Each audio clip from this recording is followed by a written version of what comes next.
I pulled a gun on a player after they assaulted another player. Not the best start to things, I know, but understand that I wouldn't have done so if it wasn't necessary. This was a couple of years ago, and names are obviously changed. The cast is as follows. Me, the host of our games and 250 pounds of Texan country boy. K, my best friend at the time, a small theater girl who didn't like conflict. A, another absolute unit of a lad and another childhood friend. J, our DM who shouldn't have had to put up with this shit. And then, lastly, there was Mark. Mark was the result of my bad decisions, being a coworker of mine who I had been somewhat friendly with in passing.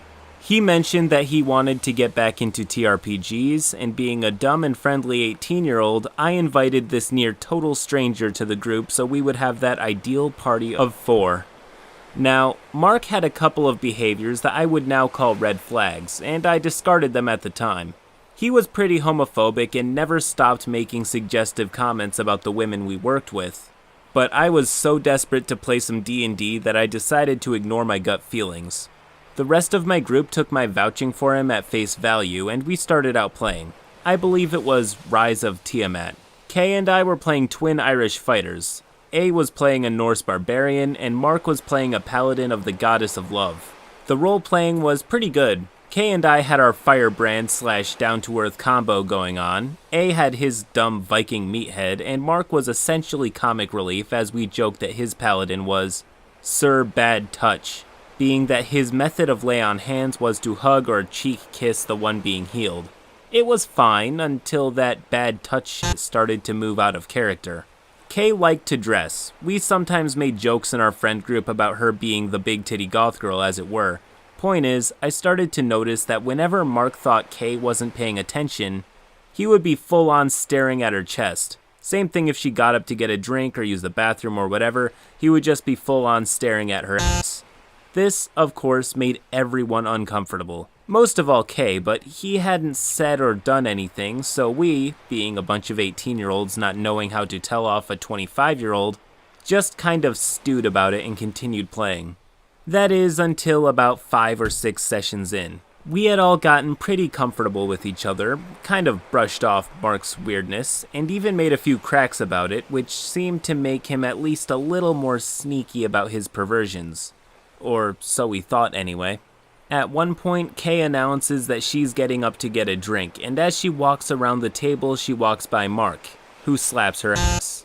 Hard. Like, hard enough to leave a bruise through leggings hard. Everyone just kind of froze for a couple seconds, dumbfounded at this jackass who was now laughing hysterically about sexually assaulting our friend in front of us. A, God bless him, was the first to react, throwing the most perfect hook I've ever seen delivered across a dinner table and taking Mark out of his seat and onto the floor. Mark comes up off the floor and tries going after A, actually managing to bloody his nose, but I'm the next to recover, putting my steel toe into his crotch, again taking him to his knees. J comforts K, who has now fled the back bedroom to cry, as A and I wrangle Mark through the house and quite literally boot his ass off the porch, informing him that if I ever see him on my property again, I wouldn't hesitate to shoot him. You may denigrate my friends and I for how quickly we resorted to violence, and to that I respond, fuck him, he started it. But that's not where it ends, though it isn't that much longer. We go back to comfort Kay. I apologize profusely and nearly in tears for ever inviting Mark in the first place, and we spend the rest of the evening watching movies and playing Cards Against Humanity. A few days later, I've just gotten home from work and I'm about to get into the shower when I see a car pull into my driveway. Mark's car. I'm not about to have my bluff be called, so I throw my shirt back on, grab my 12 gauge from my closet, load up a few shells of buckshot, and go out to meet the man. He's out in my driveway with a fucking machete in his hand, looking real brave until he sees the shotgun. I tell him politely that he has 10 seconds to get off my property before I turn his internal organs into new paint for his car, and he smartly turns right back around and drives off.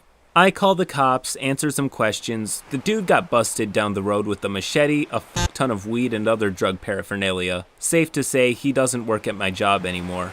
TLDR, I invite a stranger to play with us. He sexually assaults my friend and gets the shit beaten out of him. He comes back a few days later and finds out that he brought a knife to a gunfight.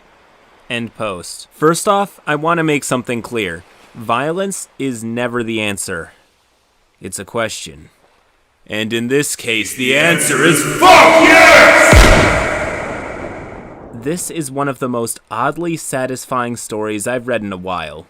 And of course, while I wish it never happened at all, there's something really cathartic about a bad guy getting his just desserts both at the hands of the people affected by his actions and then by law enforcement.